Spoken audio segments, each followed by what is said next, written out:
En cette seconde journée du CIMI, je reçois pour Côté Salon Michael Lalande, directeur général d'Idealis et vice-président de la French PropTech.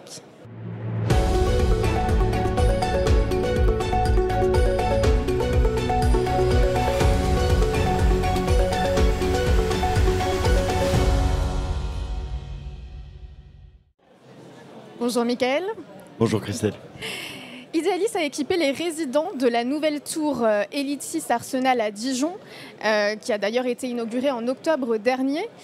Il s'agit de la deuxième tour à énergie positive au monde, ce qui n'est pas rien.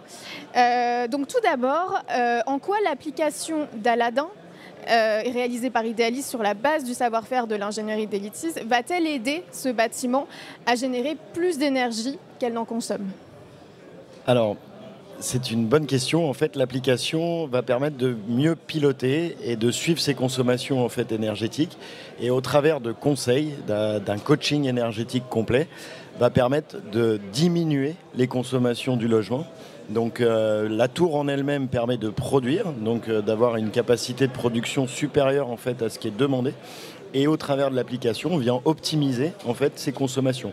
Donc un écart de température, on va jouer sur le thermostat, on va être capable de jouer sur les points lumineux et sans dégrader, le confort d'usage du logement, on va pouvoir mieux consommer, donc consommer moins.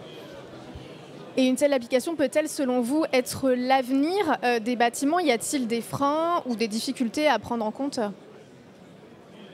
Alors, est-ce que ce type d'application est l'avenir ? Ça, je vous le garantis, puisque au vu des chantiers que nous lançons et des demandes de nombreux promoteurs et sociétés de gestion de bâtiments, des foncières, des assets, aujourd'hui, il faut bien comprendre que dans le métier de l'énergie, il y a deux choses. Il y a la partie, donc comme on le disait, la production. Donc ça, c'est plutôt les énergéticiens. Nous, on travaille vraiment sur l'usage. Donc ça veut dire comment les gens vont s'approprier leur logement, leur bureau, pour mieux consommer.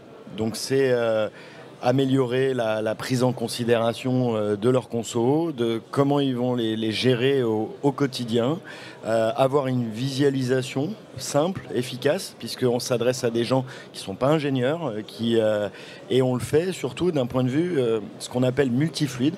Donc ça veut dire autant l'électricité que l'eau, que le chauffage, le rafraîchissement.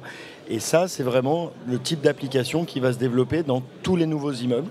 On en parlait la semaine dernière avec le ministre. Aujourd'hui, il n'y aura pas un nouvel immeuble qui ne sera pas un immeuble connecté.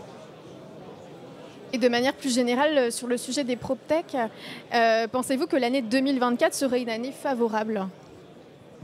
Alors, c'est une année extrêmement favorable pour les PropTech, puisque c'est, tout comme Idealis, puisque nous sommes une PropTech, c'est, l'année de la consécration, de la reconnaissance, c'est-à-dire que les solutions qu'on développe depuis des années, depuis presque 8 ans pour nous et pour d'autres de nos adhérents ou amis depuis plus de 10 ans, on a les retours d'expérience, on voit ce que ça donne sur un immeuble. Un immeuble connecté aujourd'hui consomme en moyenne 15, 20, 25% de moins qu'un immeuble traditionnel.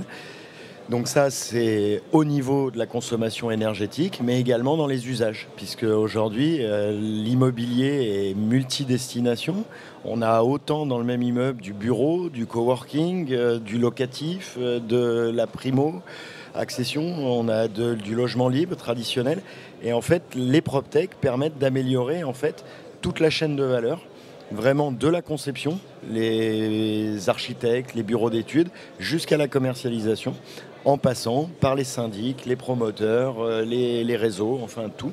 Donc oui, ça va être une très belle année 2024 pour les PropTech, mais c'est le démarrage d'une très belle décennie, puisque les promoteurs, la chaîne immobilière d'une manière générale, le secteur, a pris conscience de l'enjeu environnemental et énergétique qui est planétaire, et on agit à l'échelle d'un immeuble d'une manière très vertueuse. Merci beaucoup Michael d'avoir été avec nous. Merci Christelle. Et merci à vous de nous avoir écoutés. On se retrouve très vite sur le canapé de Côté Salon.